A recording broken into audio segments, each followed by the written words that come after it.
What's up, folks? How's it going? Coming to you today on location, in real life, for our first, and if things continue going in this direction, possibly our last driving vlog.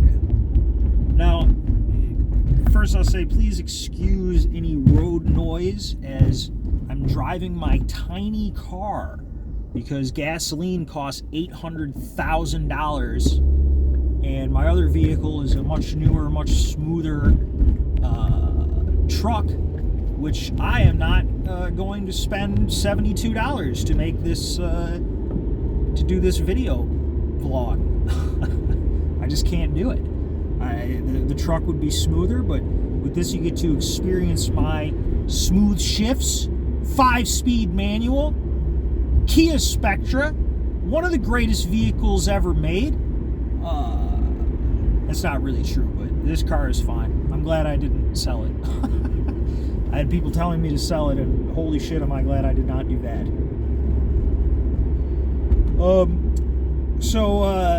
You know, today, what do we got going on? Well, we have the world we're living in is rapidly deteriorating every day. The people that are running the country have lost their fucking minds, or what I believe are purposely directing us towards destruction. It looks like yesterday the Indian government, that would be Dot Indians, the Dot Indian government, decided that they were going to purchase like 3 billion barrels of oil off of Russia, which is not that much. It's less than like a day's full consumption for India, I believe, which is something like 4 billion or so. But this has the talking heads all upset because India has apparently betrayed them or something, even though India is not in any kind of like alliance with us. I don't know how they could betray us. But, you know, it's so fun. So our government has decided they're crashing the fucking plane with no survivors. And we've got people, representatives of the intelligentsia and the political class now calling out the Indians and threatening some action, some kind of sanctioned action against the Indians. You know, it's really fucking ironic to see a group of people who claim to be so fucking sensitive towards historical injustices such as colonialism not recognize, like, the fucking hubris of these Westerners and these fucking Americans and Europeans telling the Dot Indians who they are and are not allowed to buy fucking oil from. And, like, I don't know, I've met a couple of Indian people, and based on what I know about India, this will simply cause them to resent the United States. They're not going to want to be lectured to. You might recall that they were a colonial holding for a very long time, so they feel a certain type of way about a bunch of Europeans telling them what to do. And, you know, the Indians are, again, a nuclear power, which apparently doesn't matter to our government anymore because, like, nukes don't, like, matter. But they're a nuclear power. The second highest population. Who has more people, India or China? I don't remember, but they're almost neck and neck. And they're going to be told what to do by the United States. I don't think that's going to happen. I don't think that's a wise move. I don't think whoever put together the plan of being aggressive towards the Indians really thought about this very hard.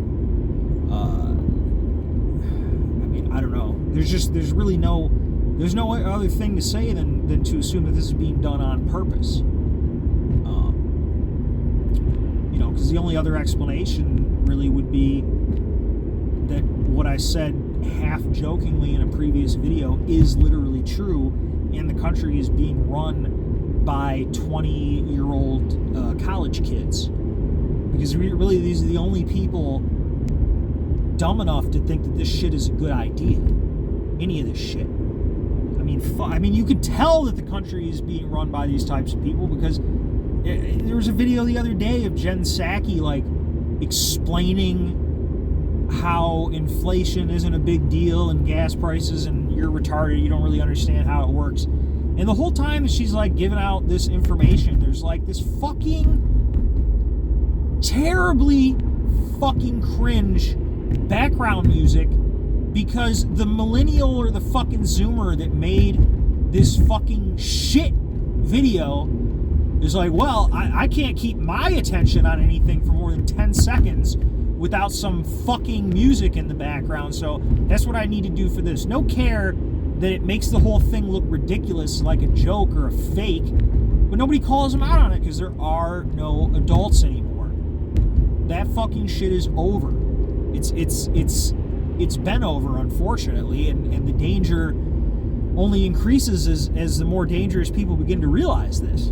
I mean, that's part of why you're seeing this huge crime increase, is because, you know, people are starting to realize that, you know, the adults aren't around. The substitute is in charge of the class, and you know, the rules just don't fucking apply anymore.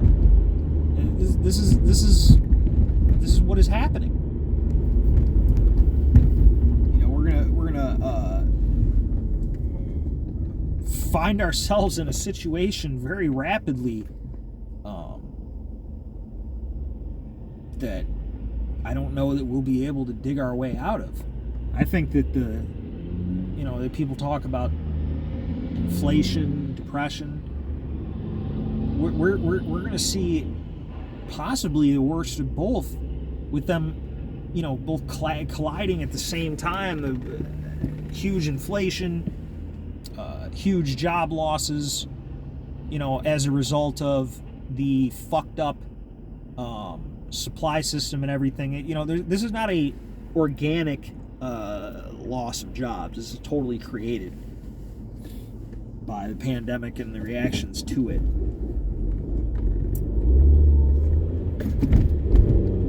Okay, where should we go? Left, right? Go straight. This is downtown Bay City, Michigan. It is not on a bay, but we're not going to hold that against them. This used to be a logging town. It's kind of an old town for Michigan. All over 150 years now. Way more than that. If you were to look at your Michigan mitten map, you would see Bay City is right at the point where your thumb and palm meet. Right now we've turned down to Center Avenue, which is a historic avenue. Here, real quick, we'll do this. Here's the Madonna Mural. Madonna was born here. That's about all. I don't think she really did anything else here. I think she was very young when she left.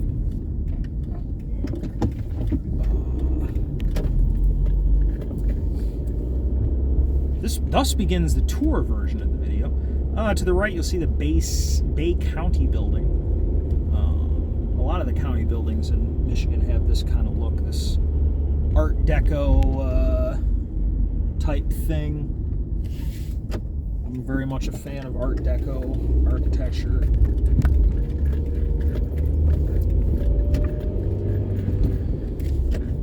So we're going to turn down Center Avenue, which is, like I said, is a historic district. There's a lot of larger homes down here that were built by wealthy lumber and furniture tycoon type people. This was a lumber and all associated industries boomtown at one point. So that's why it's here. But Bay City, thankfully, has not seen the level of deterioration that some of the other older cities in Michigan have.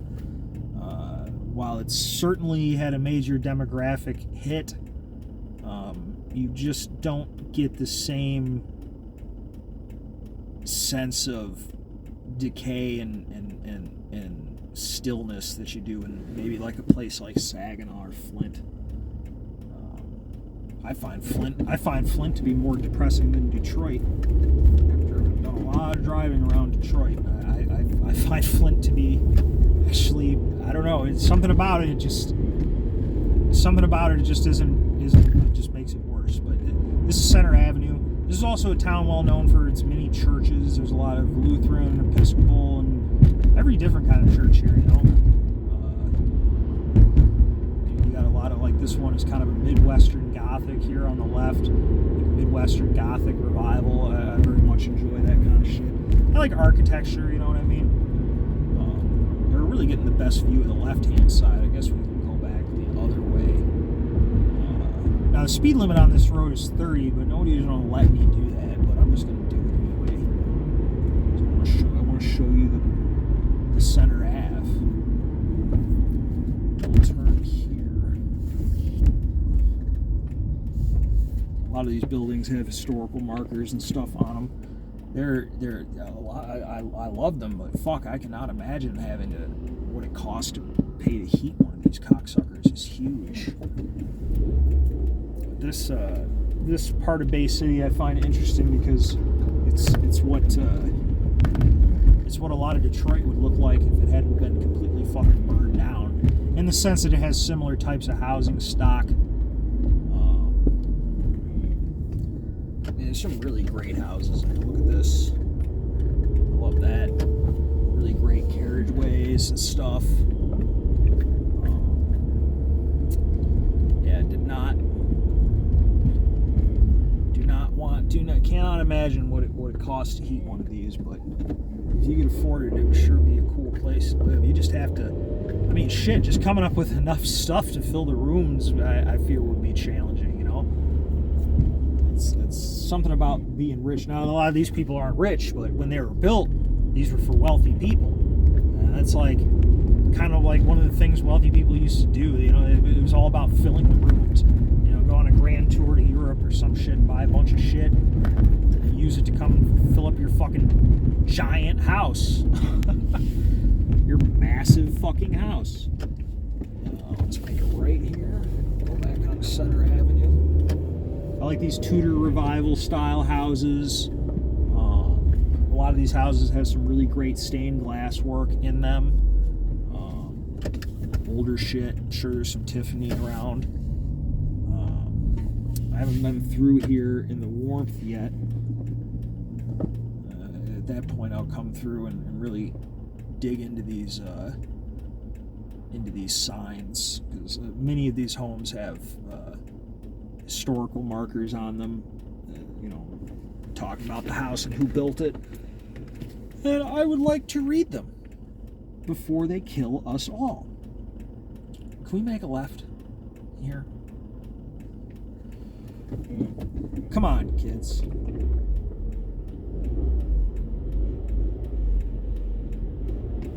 If you're wondering about the revving, this is a manual, and it's how I choose to drive it. It's one thing. It keeps me from having to loan it out, and it keeps it from being stolen, because most people don't know how to fucking drive it, even though it's the easiest thing in the world. And so just remember, if somebody brags about driving manual and you don't drive manual, just remember that literally every fucking person, including women, used to drive manual. It's not a big fucking deal. Don't get yourself impressed by this. I will say, if somebody's not used to seeing it and they get into the car and realize it's a manual, they're like, oh, you see so few of them. But it's fun to drive. It wasn't so fun when I took it through New York, because this was the car I drove through New York City in. And fucking traffic, I don't even think you can really call what was going on there traffic, because traffic implies movement. But the moving a vehicle, transitioning a vehicle through the parking lot that is New York City is very unpleasant when it's a fucking manual, because you have to keep coming out of first and second all it is just constantly. I got stuck on this exit ramp into fucking Queens or the Bronx or whatever, some shit. You gotta understand, I went into this thing like a fucking idiot. Like, I know enough about my geography and shit like that, and I know enough about New York to have known that there was no feasible way that I was going to be able to drive the route that I had chosen to drive in the amount of time that I had to drive it in. But fuck me if I didn't try, and ended up on some fucking, I don't know, is it Bronx Queens Express, some fucking, again, expressway, but nobody's moving on it. I don't know if at any time of day anybody's moving on it, because I mean, shit, I was still stuck not moving. It was fucking 10 o'clock at night. But anyway, I'm getting off this exit ramp, and I was on this ramp for, I shit you not, a half an hour.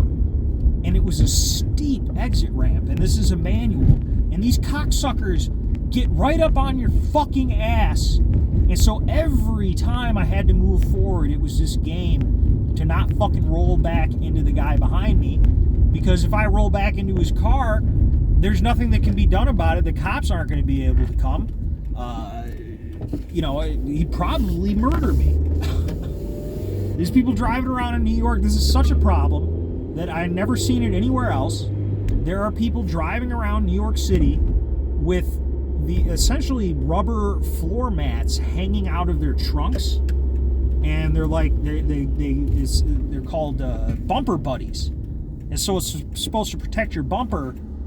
When somebody taps your bumper, and it's really only gonna protect against like a scuff or something like that, but it makes your car look fucking terrible. So it's like, bro, why don't you just leave it off? And then once somebody actually does hit you, then put it on. Because now nobody's ever seen what your car actually looks like. You just have, and they don't look good. Like, they're not shaped to fit the car or something. It's just a big fucking mat that's hanging out of their trunks. I don't know if anybody in any other cities has seen this, but New York City is the only place I've seen that. I've not seen that in Chicago, which is the only other city of a comparable size I've been to. I've never been to Los Angeles. I'd like to go on general principle, but fuck me. California is fucked. I've been in California exactly one time, and interestingly enough, it was in the couple of days preceding the complete shutdown of the country. I was helping a friend move back from near San Luis Obispo, and I flew out there to help him drive back and drive all his shit. And that was the week that all the shutdowns happened. The plane I took from Detroit to the stopover in Phoenix was there were 2 people on this plane with me, plus the flight attendants and the pilot.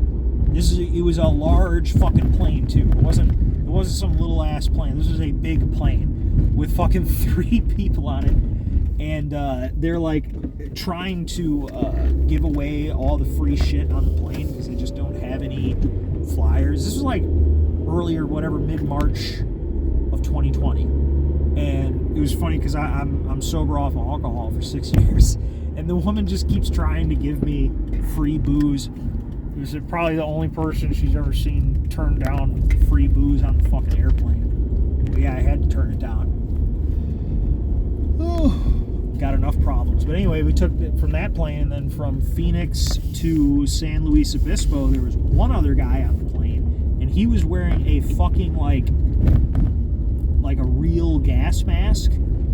Like, it was fucking wild. I had already decided at that point that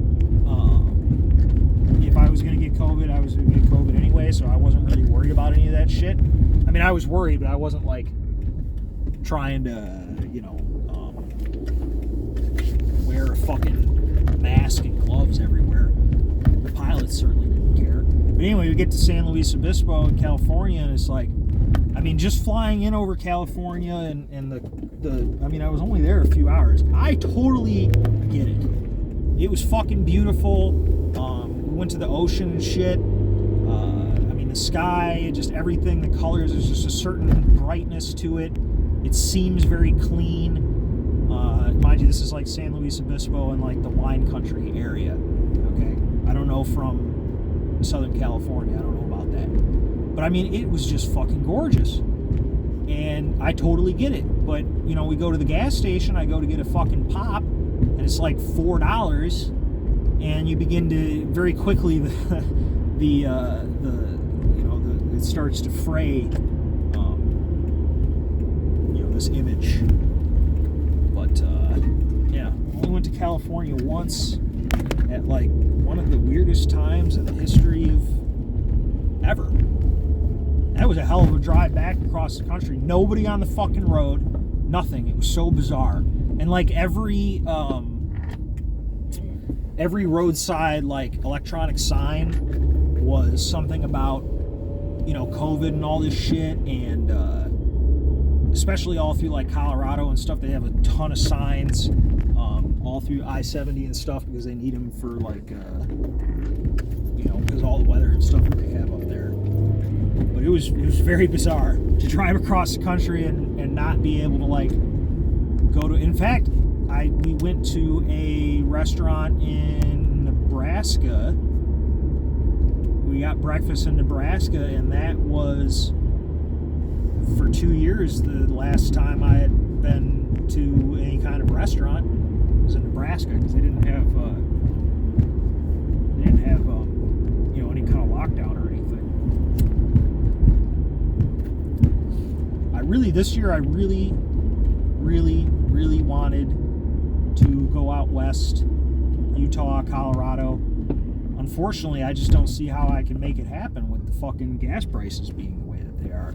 I originally wanted to take my truck because it's newer, and that would be expensive even if gas was, a little bit more reasonable. But now it's totally right out. So the only way I'm going out west is if I'm taking this 2008 Kia Spectra with 100,000 miles on it out to Colorado. But it's been everywhere else. I mean, I don't know.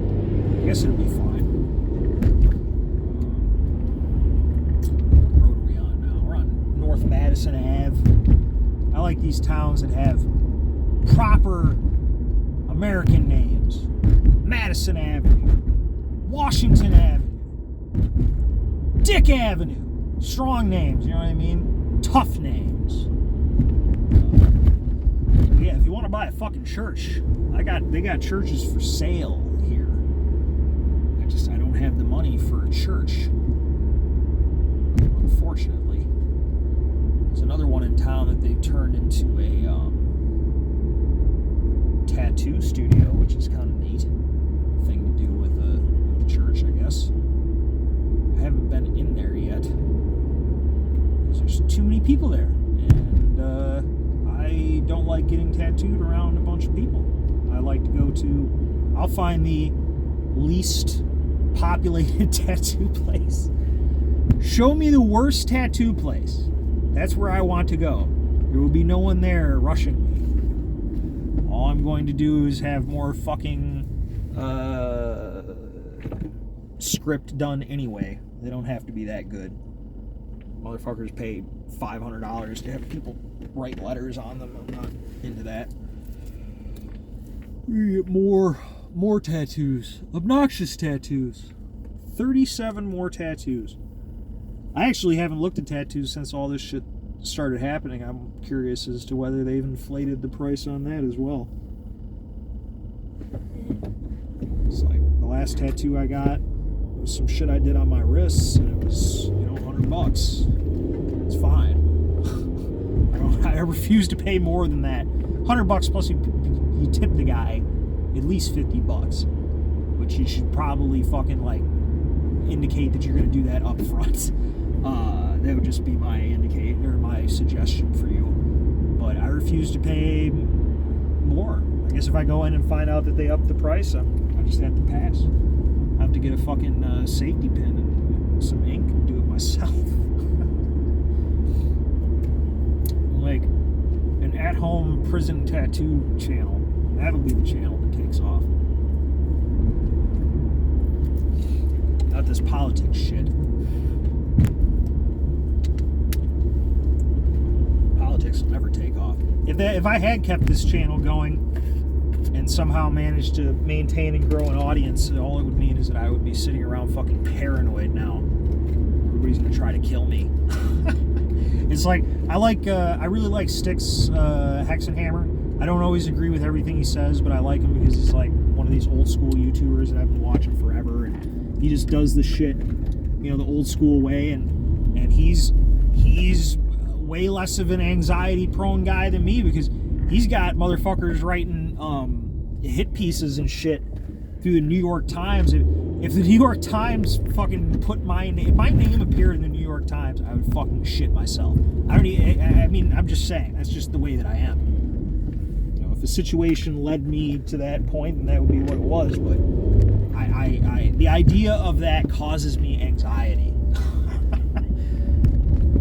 And I mean, why? For what? For voicing opinions that he has that aren't even fucking extreme. The guy is fucking literally a former Satanist, like atheist type, libertarian, socially libertarian type guy.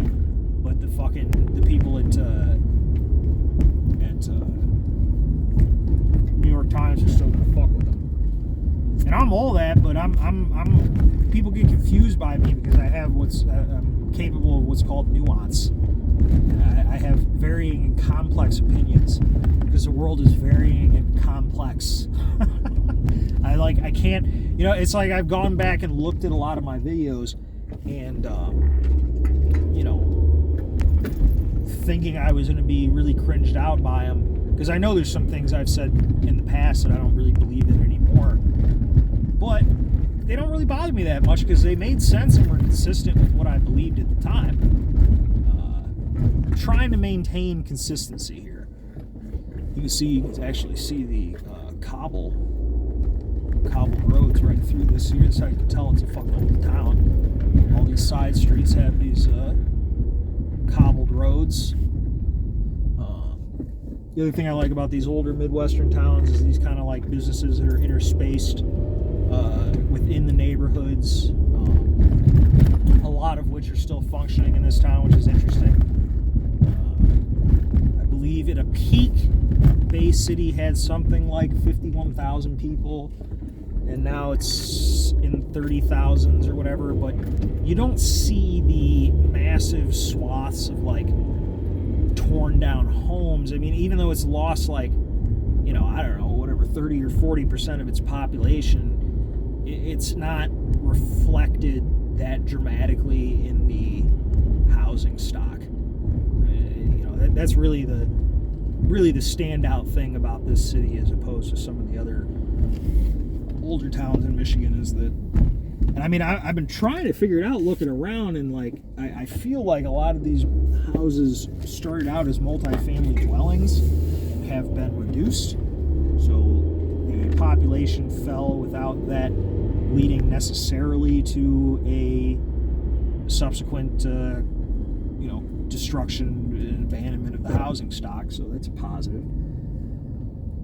And you know, I really think that places like this are in a position to do well in the future since they haven't been destroyed. They managed to keep, I mean, what's interesting about a town like this is that there, with the exception of, you know, there's a street on the other side of town that's got your Meijer and your Walmart and all that kind of stuff, and you know, near the downtown there's the Taco Bell that looks like every other Taco Bell, but for the most part these are, you know, unique standalone architectural pieces. The buildings and businesses, and they lend a certain kind of character to a place that you just can't get out of these fucking cookie cutter new style developments. They are soulless, uninteresting, unfun places. They're not nice places to be. Give me a fucking Midwestern town with problems before you give me a brand new fucking you know, city without I mean, the city I moved from before, I don't even consider it a real city. I mean, it had 100,000 people in it, but there's no city there. There's no downtown. It's just a giant expanse of houses. Really inefficient use of space. And ironically, that whole arrangement creates an unsustainable situation because, one of the reasons that I left that particular area is because the property tax is so high. And, the quality of city services are not significantly better than someplace with 5 times less property tax. But this sort of thing is to be expected when you create a city that's based entirely on these fucking homes. There's no businesses in there really to tax, so they got to tax all the people. It's dumb. I know I'm rambling. I just don't care. Let's go into here. And turn right on Tuscola.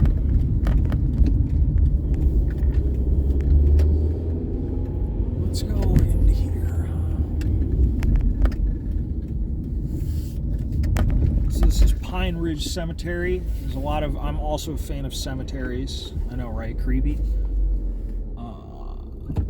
So this is one of the older cemeteries in this area. It will feature Civil War and earlier type people. It's like I love these. This is why I hate. Go back a little bit. If I can even get a view of it. So you see this stone on the left, Thompson. Bay Lodge, okay, is a Mason. So look at how fresh and new it is. This was Marcus Thompson died in 1909 and Mary Thompson died in 1931, and it still looks great. I really hate the flat markers. Like my father is buried at a cemetery that only has flat markers, and they look like shit. He's been dead since 1996, which is a long time, but not nearly as long as that, and his fucking marker looks like shit because they're on the ground, and even though I go in there and clean it, it's like there's only so much you can do. It's on the ground. I like these older headstones. If you're gonna go through the bother of burying somebody, you might as well make sure that you can identify the shit later. We're being very careful because this is not what you would refer to as an off-road vehicle, and I really don't want to fucking have to end this video because I'm pushing my fucking Kia out of a cemetery. These are great. I love these. The conspiracy theorists don't like the obelisks, but fuck it. I like it. 1878, yada yada, Culver. These are all old ones here. That's cool.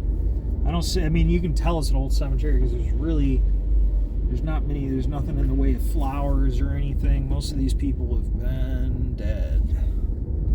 Which, nothing against them, but they've been dead. That's cool. It's cool. I used to not like cemeteries, and then I went a complete other direction on it. It's Green Ridge Cemetery.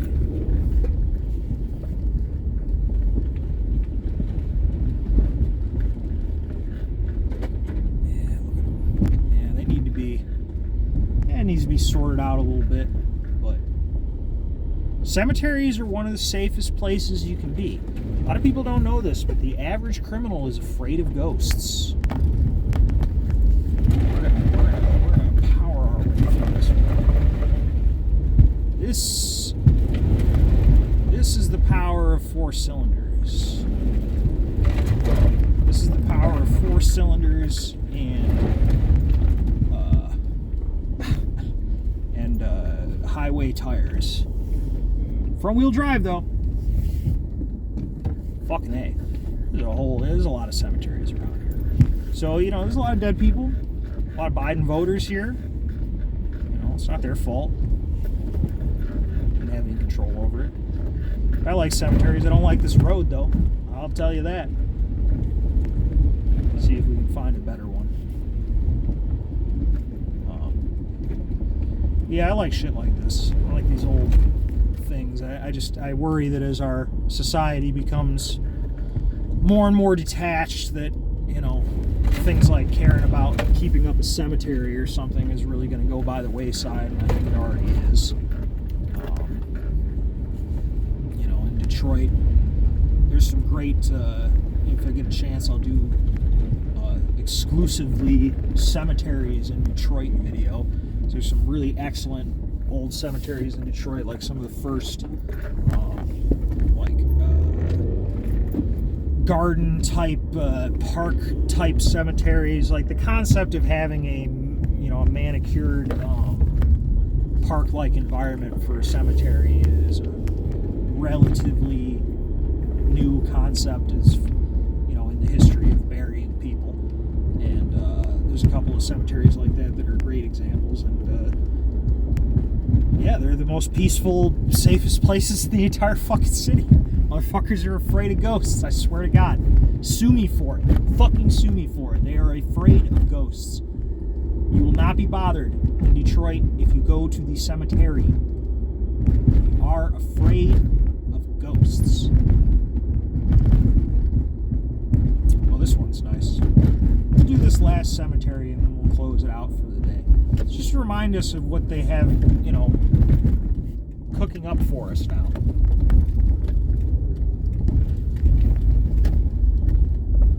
Elm Lawn Cemetery. This is not as old of a cemetery as the one we were just in. But it does have some older pieces. It has some nicer mausoleums here.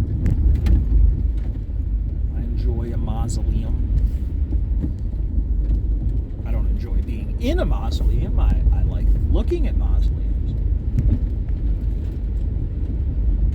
It loses some of its charm when you're in the mausoleum. They kept telling me, get on the plane, get on the plane. Fuck you, I'm getting in the plane. I don't want to get in the mausoleum. Cody, 1899. See, that's 123 years old? That's nice. It looks nice.